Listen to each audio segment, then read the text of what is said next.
Let's take a look at this example here and determine if this piecewise defined model is actually a function. Well, when I look at the three pieces here, I see this is a linear equation, like y equals x. This is a linear equation, and this is just y equals a constant. Well, y equals a constant is just a horizontal line. So all three of these individually would be functions. Now, are they together functions? Well, as long as there's no overlapping values that, like for example, this function was included from 0 up to 5, and if this function started at 5, included 5, then we'd have to watch out for 5 to make sure that we got the same y value when we put in 5 into both of these. But on this function, 5 is up here, but not here, because x is defined in this area for values greater than 5 and less than or equal to 8. So there is no overlap. Is there any overlap here? No, because this function is for values less than or equal to 8, so 8 would be in here, and 8 is not in this area right here, so this is greater than 8. So since there's no overlap in the x's on the functions, and each function individually is a function, a linear, and a constant, then this is definitely a function. We can graph a piecewise defined function. Let's go ahead and graph this one to start off with.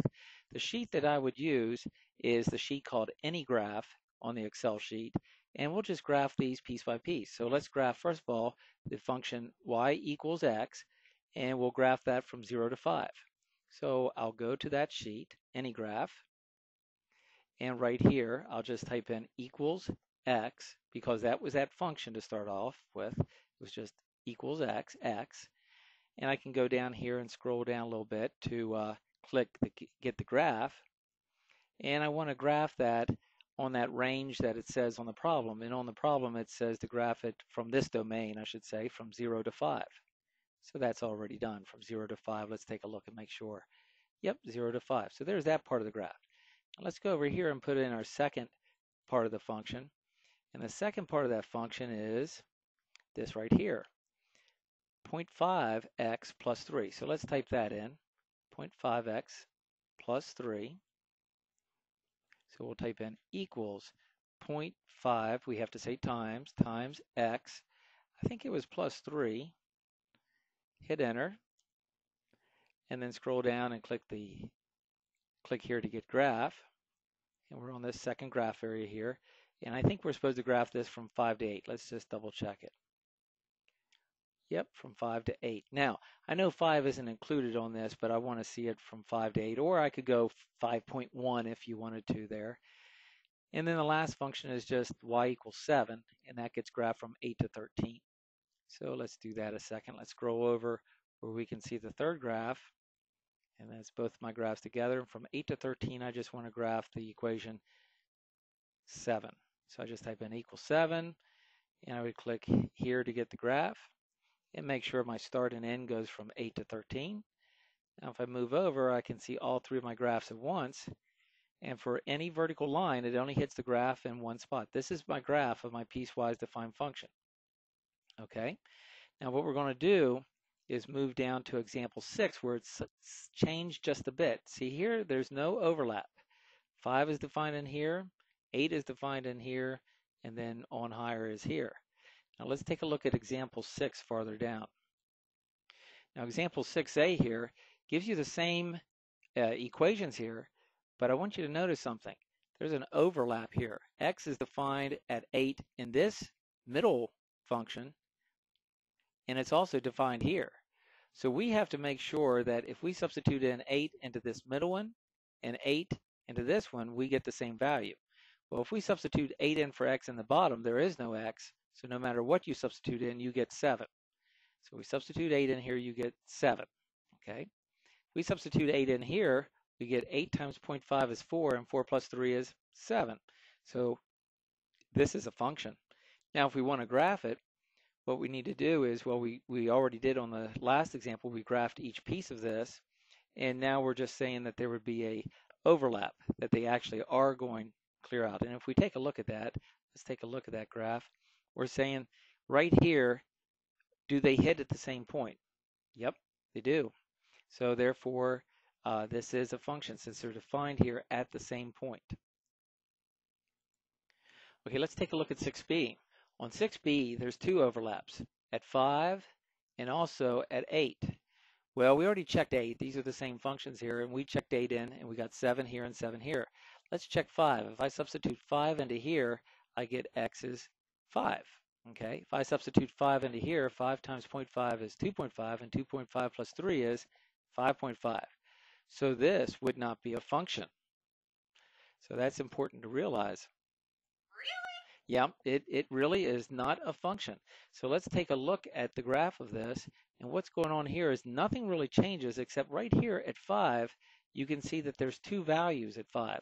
Here at 5.5 and here at 5. So there is a vertical line that would hit the graph in two spots. Maybe there's only one. This is the only vertical line that will hit the graph in two spots. But this entire thing would not be a function because of that. Each individual thing would be a function, and all I'd have to do is take this less than or equal to and make it a less than, or this less than or equal to and make it just a less than, but that would fix it. But at this point, it is not a function. Okay, I'm almost done, so let me just hurry up and get done this.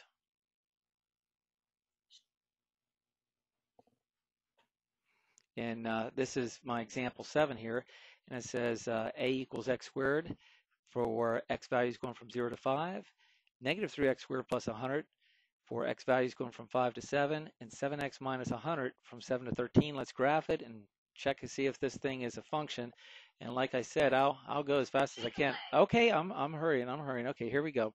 So let me go ahead and put in the first function here. Geez, people rushing me all the time.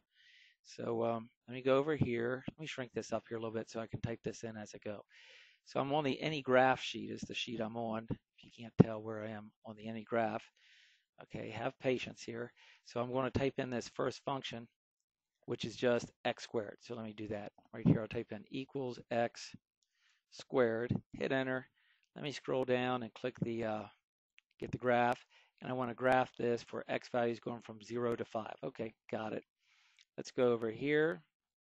So it looks like a parabola there. Let's do the second graph in here. The second graph is equals negative 3 times x squared plus 100. I think I got that in there, right? Hit enter.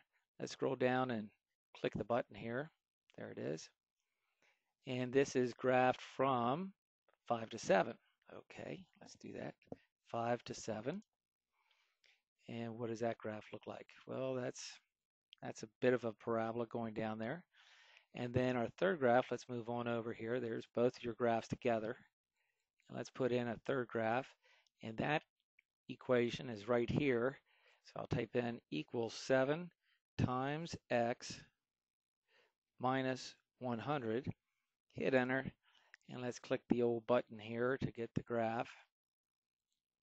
And we want to graph this from, what, 7 to 13. So let's make this from 7 to 13 right here.